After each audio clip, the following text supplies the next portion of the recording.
Welcome to True Jamaica Buzz, news and entertainment with a buzz. This one is called It Happened Again, It Happened Once More Again. An ex-Jamaican family in the news for all the wrong reasons. Tragedy, tragedy, tragedy. I am speaking about Kimberly Hendricks, the mother of the victim. I am speaking about Emla Hendricks, the victim, and I am speaking about Mr. Hugh Denzel Powell. He is the murderer in this case. Ex-man, ex-boyfriend, whatever you want to call it, he exed her out. It is said that the couple is from Cornwall district, that is in St. Elizabeth. The man used to be a police officer in Jamaica. They both migrated to the United States, living in a place called Arcadia. Arcadia is in Florida. Based on the information, it is said that early on the 5th of April 2025, the police in Arcadia got a call. It was a call for the takeaway of an ex-woman by her man. When they went to the house, they were let into the house by the mother of the victim, Kimberly Hendricks. When they went to the room in which the daughter's body was at, the door was locked. They forced enter the door. When they went inside, they saw this lady laying on the floor in a pool of her own red. She had a whole bunch of wounds, looked like juke up, looked like her head was pretty much bashed in. She was out cold. Of course, them tried to resuscitate her, carry her to the hospital. She was pronounced officially by the doctor. They saw a trail of blood going towards the next room. When they went in the room, they saw the ex on a couch with all sorts of red splatter over his shoes, clothes kind of drenched in her red. Obviously, he was arrested. He was officially charged for the premeditated takeaway of Emla. Now, people, when we hear stuff like this, and worse, when we hear the details of exactly the type of trauma that this lady went through, the fact that she had officially went to the court and filed a report that she wants him to be evicted from the house. She said to herself, maybe I should go and stay at a motel until he actually leaves. However, she did not take her own advice. That bad decision caused her to lose her life. Not to say that it is justified, but me just a say. Now, people, what is so sad is the fact that these two people know each other from the same place in Jamaica. These two people were lovers. These two people actually left from Jamaica, made life better for themselves in a decent middle-class neighborhood. They were okay, I guess, financially, but it seems as if the love had lost its luster. It seems as if there was trouble. Well, obviously, there was trouble in paradise. Now, people, when we think about the fact that this man born 1959, I think he's 65, somewhere around there. And then he's living with this woman, and this woman, because of fear, had to go to the court and file an eviction notice. However, she did not take her advice. That man would come back and haunt her. Now, like I said, when the police went to the premises, knocked on the door, they were let in by the mother of Emla. Her name is Kimberly. Kimberly let the police in. So I'm asking myself, did Kimberly witness everything? Did Kimberly hear the obvious screams of her daughter and was kind of hopeless and was kind of helpless? Or was Kimberly an older lady? That means that she was probably sleeping. I doubt it very much based on the fact that when the police came, she was the one that let them in. Now, when you think about the fact that this man, an elderly man, actually took away his wife, His wife threatened an eviction notice, went and applied for an eviction notice through the courts. He does not live anywhere, and I am assuming that he's probably catching with this lady. However, people, if you know the rules and laws in America, you could be the husband, you could have bought the house, and the court would still tell you to leave if you are deemed to be the aggressor. Don't have any sorts of evidence to substantiate those claims, but me just as say. What could have went so wrong, and this is my disclaimer again, I am not blaming the victim, I just as say.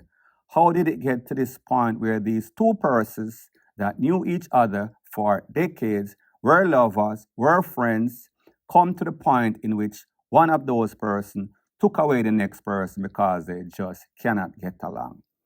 So the moral of the story is that even if them they are Jamaica, or even if some people fly go foreign, it seems as if this mentality, it seems as if this anger management is still instill instincts in some people, and them feel as if the only way to resolve any sorts of issue is through violence, is through taking away the next person. Very tragic incident, point blank and period. So the next thing that is popping in the news and still continuing on the theme of family tragedy, family deaths. Lovers turn their worst enemy, sleeping with the enemy. We see that a husband, he is in custody and his wife is gone. I am speaking about 32-year-old Sashana Williams, the wife, mother of 2 kids. I am speaking about Henry Williams, 39-year-old, the husband, father of those 2 children. I am speaking about an incident that took place in Franklin District, Cupid District, that is on Tuesday, that is in Clarendon. Based on the information, it is said that in the wee hours of the morning, there was a family dispute, wife and husband altercation, verbal turn physical. That was when Henry Williams picked up a kitchen utensil and rushed the wife, juking her up several times. It is also said that he might have bust her throat. She was probably laying still on the bed, cannot move from all the injuries that she got at the hands of the husband.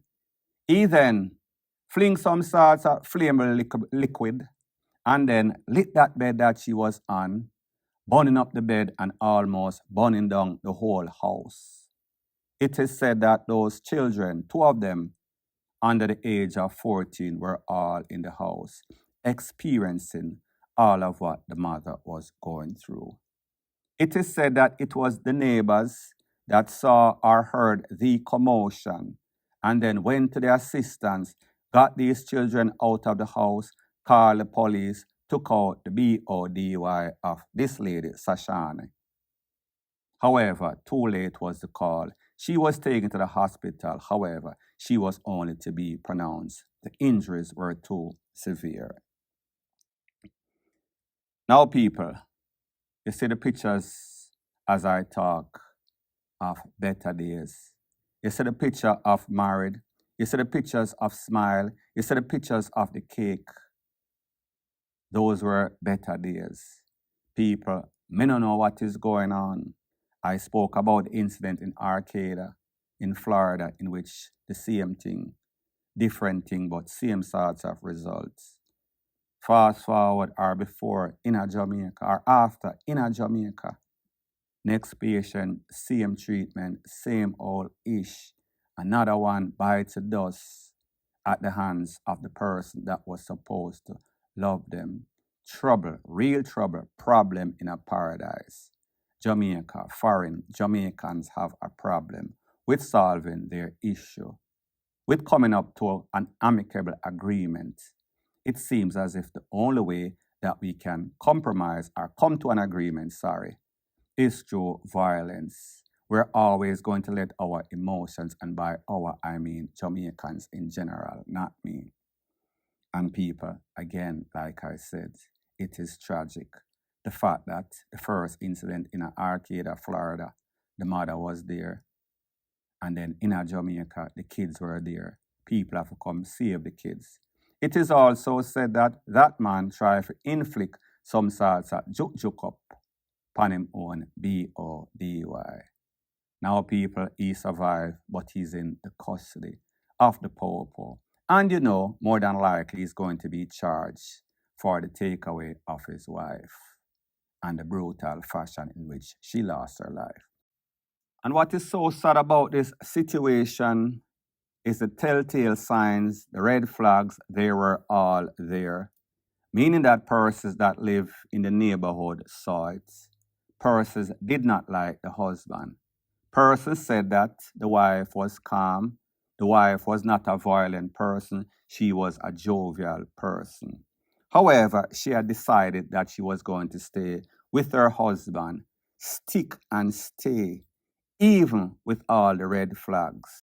I am going to let a resident in the neighborhood, friend of the lady, not so much friend of the husband, explain what she saw as it pertains to the couple and why she did not like the man, the husband. Take a listen, take a look, and then I'll give my piece. Sometimes when I go down there, I don't even go in the house.